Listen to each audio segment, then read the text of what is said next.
Hello mga kananay, magandang araw po sa inyo. Ngayon po ay papunta na sa tanghalian.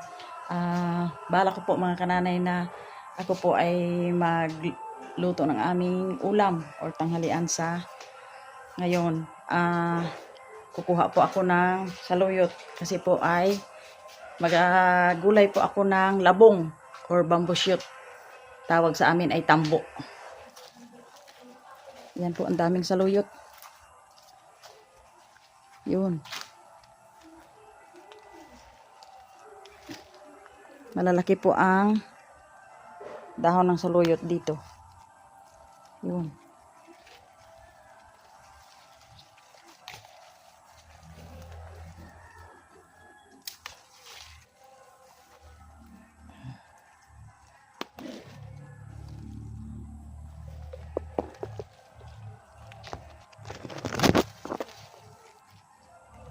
Tataba ang saluyot dito sa backyard ni Brother Ed. Masustansyaan talaga ang ang lupa. Yan po ang aming uulamin ngayon, labong. Yan.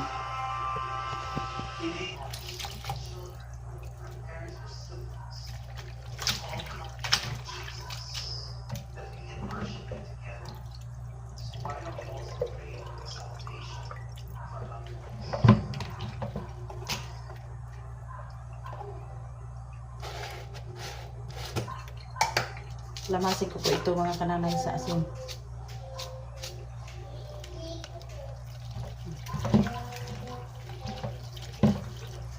Para maglambot siya po. Saka nakain.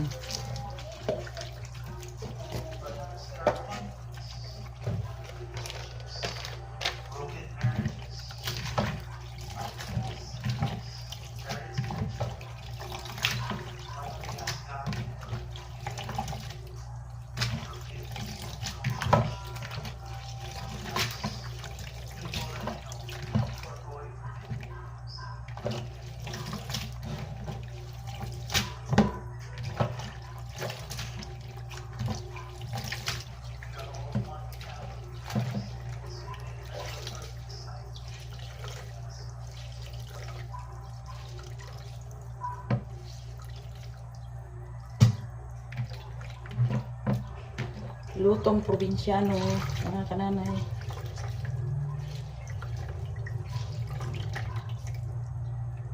Kananay, sangahin ko muna po ang hipon.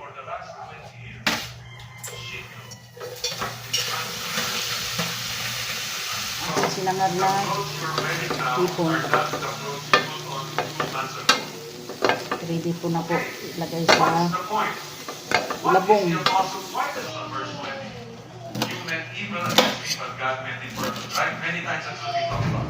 This time I want to focus on 19, when he said, am I in God's way? Because they were afraid, the brothers were afraid that Joseph had not forgiven them and will punish them, will take vengeance upon them. Well, folks, from the very beginning, way back in the book of Genesis, the problem of mankind, of human beings, is that we want to be our own God.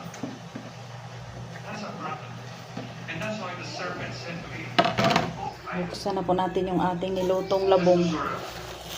Ayan. Sarap.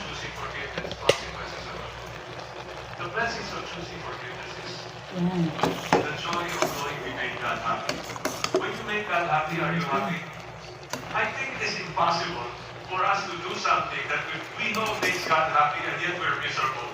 I really absolutely cannot believe that could ever happen. Ayan po mga kananay at luto na yung ating labong. Ngayon po si Kamisis po ay kumain na. At saka si Bibi, Ray sabay sila. Ngayon po ay kakain na po kami. That's it mga kananay. Salamatan mo namin yung aming pagkain. Thank you Lord sa mga lahat-lahat na sa aming harapan. Pagpalain po itong pagkain. Magkabigay na po sa takasan ng Jesus name. Amen. Si Ray talagang naano talaga. Kami sa inauna ng kumain, sabay si Ray. Ayan o. Sobrang kuha ni Ray. Ikot-ikot. Energetic dahil Mahilig sa kanta, mahilig sa sayaw. Kain po tayo. Kaya, nanay, Labong. kain tayo.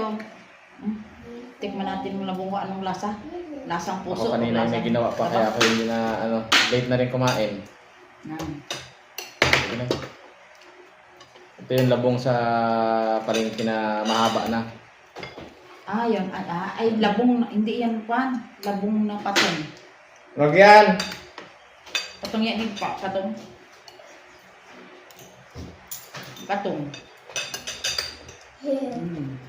Kay Ryan. Ano? Yup. Wala ang gaano sabaw.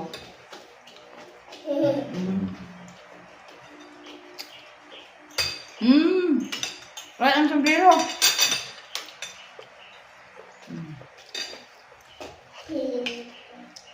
Kalaan mo yan, bebe. Mga ang sinagi ko. Tanding ko. Baka sobra pa. Pahinga muna. Pag Para napaulot makarecover. pag napaulot mga kanana baka isang buwan or ano, depende. Maliban lang talaga dahil ang inano ko doon ay yung aming senior citizen.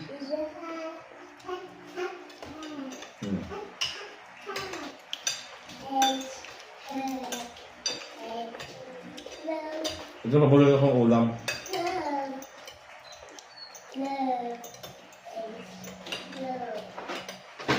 Bebe! Mga ganito po ang kinakain ni Ray Ray, mga kananay. Hindi siya mahilig sa mga processed food, kagaya ng hotdog. Karne, sinusuka niya, niluluwal. Pero pag mga isda, yan, ganito, gulay, sinabawan, gustong gusto. Isda, Kaya hipon. medyo tipid-tipid kami sa ano. Hindi masyado ano. Isda, hipon, ganyan. Hindi nasanay si Ray Ray sa mga processed food.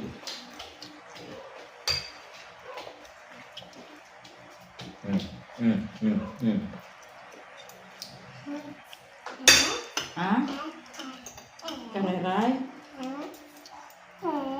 Ha? Kakain ka?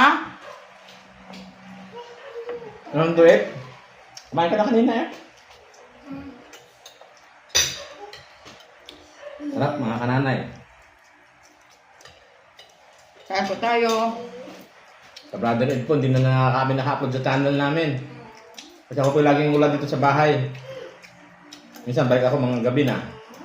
Laging Namila, namiss mo pa rito. po.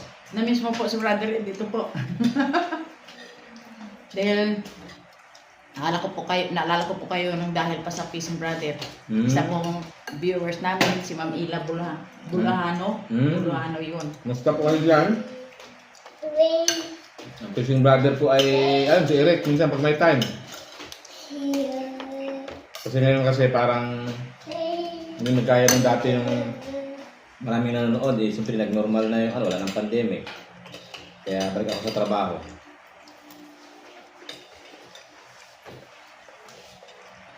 Hindi na napukusan. Ang Peace and Brother mga kananay ay pansamantalang naka-standby. Pag-uwi akong Bulalakaw, yun, nag-vlog kami ni Eric. Pag-uwi naman niya ngayon mga kananay sa Brolacao ay kataon naman po na may bagyong upong kaya bigla kami umuwi. Nakalaan po, saglit lang. Balikan agad kami kahit gabi. Sabi nga eh. Yeah.